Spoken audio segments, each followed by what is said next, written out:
Hello दोस्तों, आप सभी लोगों का इस YouTube चैनल पर हार्दिक स्वागत है। आशा करता हूँ आप अच्छे होंगे और आपकी पढ़ाई अच्छे से चल रही होगी। जैसा कि इस YouTube चैनल का नाम पोस्टमार्टम पॉइंट रखा गया है, क्योंकि यहाँ पर कॉन्सेप्ट को सिर्फ पढ़ाया ही नहीं जाता बल्कि उसका पोस्टमार्टम किया जाता है। तो आइए हम आज रासायनिक अभिक्रिया में एक अभिक्रिया का पोस्टमार्टम करना प्रारंभ करते हैं, जिसका नाम है अणु उत्क्रमणीय एवं उत्क्रमणीय अभिक्रियाएं। तो आइए शुरू करते हैं। अणु उत्क्रमणीय अभिक्रिया अंग्रेजी में बोलते हैं रिवर्सिबल रिएक्शन। तो डिफिनेशन पढ़ेंगे, ऐसी अभिक्रिया जिसमें केवल अभिकारक से उत्पाद का निर्माण हो उसे हम बोलते हैं अणु उत्क्रमणीय अभिक्रिया। कहने का तात्पर्य अभिकारक से क्या बनेगा? उत्पाद बनेगा, तो इसे हम बोलेंगे अणु उत्क्रमणीय अभिक्रिया। इसमें उत्पाद से विकारक नहीं बनेगा। तो ये क्या एक दिशा में चल रही है, केवल आगे आगे जा रही है। अभिकारक से उत्पाद बन रहा है माने क्या जा रही है? आगे जा रही है अभिक्रिया, इसलिए हम क्या बोलते हैं?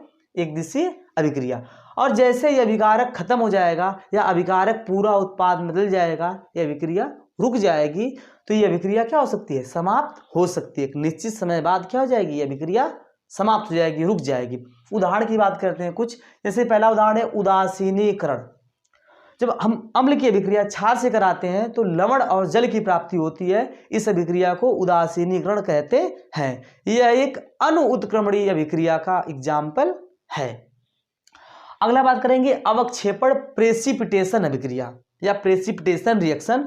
जब हम सिल्वर नाइट्रेट की अभिक्रिया पोटेशियम क्लोराइड से कराते हैं तो सिल्वर क्लोराइड का अवक्षेप प्राप्त होता है और पोटेशियम नाइट्रेट प्राप्त होता है। तो जो सिल्वर नाइट्रेट है, एरो नीचे का मतलब ये तलहटी में बैठ गया। मान लीजिए हम अभिक्रिया बीकर में करा रहे हैं या किसी फ्लास्क में करा रहे हैं, तो जिस फ्लास्क में या बीकर में हम कराएंगे अभिक्रिया, उसकी जो पेंदी होगी, तलहटी होगी, उस पर क्या ये बैठे मिलेंगे, है ना। तो एक किसके एग्जाम्पल है? ये इरिवर्सिबल रिएक्शन के एग्जाम्पल है। अगला एग्जाम्पल बात करेंगे दहन का। दहन का मतलब है कि जलाना। दहन का शाब्दिक अर्थ होता है जलाना, अंग्रेजी में बोलते हैं कंबसन। जब हम कोयला या कार्बन के किसी अपरूप या कार्बन को हम क्या करेंगे? जलाएंगे, तो क्या मिलेगा? कार्बन डाइऑक्साइड गैस मुक्त होगी। तीर ऊपर का मतलब है वो क्या होगी? गैस के फॉर्म में मुक्त हो गई है। तो ये किसके एग्जाम्पल सब है? अणु उत्क्रमणीय की अभिक्रिया। ये केवल आगे जाएंगे, पीछे नहीं जाएंगे। आगे अब इसी का उल्टा जो है उत्क्रमणीय अभिक्रिया की बात करेंगे, रिवर्सिबल रिएक्शन, जो अणु उत्क्रमणीय अभिक्रिया की ठीक उल्टी होती है। तो इसकी परिभाषा देखेंगे, ऐसी अभिक्रिया जिसमें अभिकारक से उत्पाद एवं उत्पाद से अभिकारक का निर्माण हो। कहने का मतलब ये दिशा, ये जो दोनों दिशा में चल रही है।